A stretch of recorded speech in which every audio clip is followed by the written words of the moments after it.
Turbine Guy coming back at you outside the Orono Police Department.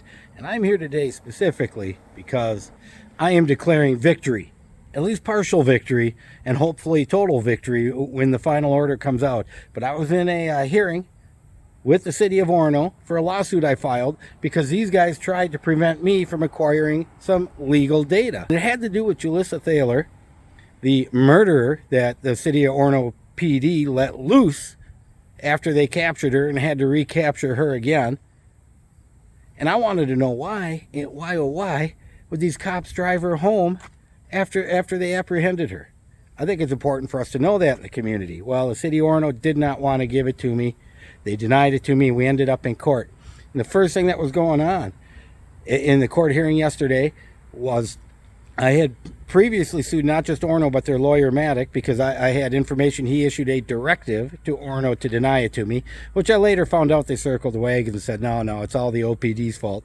So once he was out, I withdrew my claims against him. I dismissed them, but you can't talk to those guys. So I couldn't get a stipulation or anything to give to the judge to dismiss.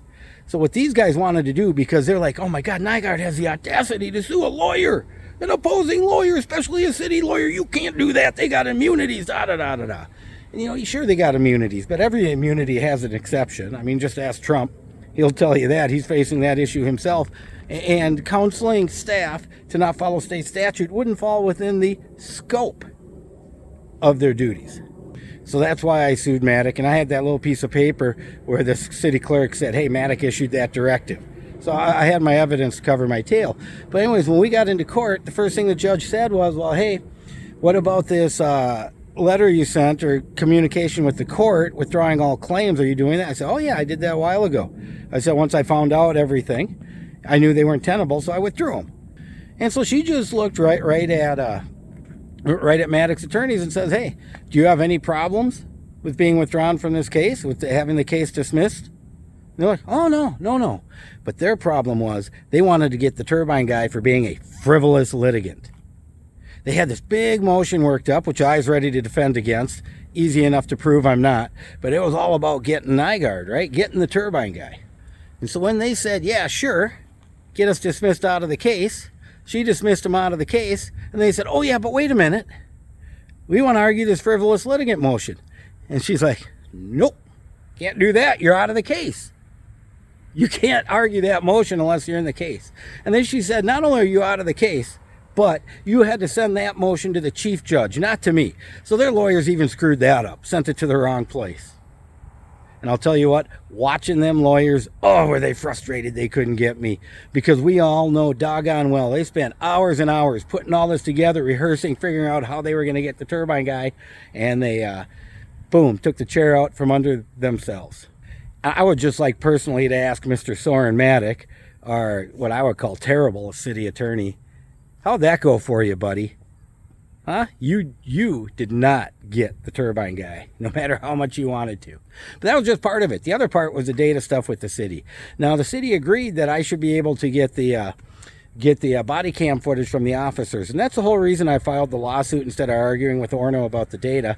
It's the only way you can get body cam footage if it's not about you is to go through a court. So I filed it so we could settle all of this at once. And boom, it's settled. Turbine Guy is going to get the body cam footage of the officers. Nothing gruesome. I don't want anything like that. But it's about the officers taking Julissa home so I can hear that conversation and see what happened and relay it to you. Not only that, I'm pretty sure I'm going to get the rest of the data, and I'm hoping I get it free. I had to go through all this lawsuit stuff, right? Least they could do is give me this data for free instead of charging me. I think they wanted $250. So the Turbine Guy is declaring victory. Victory in the fact that I am not designated as a frivolous litigant like these creeps wanted to do to me. That's big. And the second victory, which I think is going to be a victory, I got to wait for the judge's order to come out.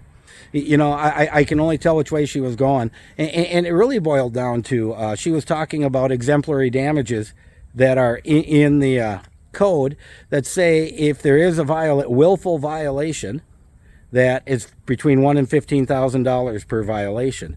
And we were talking about that.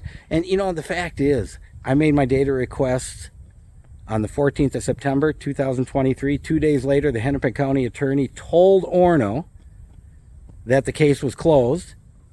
meaning all appeals are gone, right? That's what makes sense to us.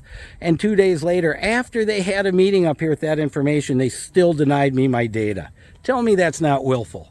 And it is willful, and I'm hoping upon hoping the judge sees that. As I said, I think 2 victories. 1, no frivolous litigant. 2nd, I think the judge is going to give the turbine guy exactly what he sued for.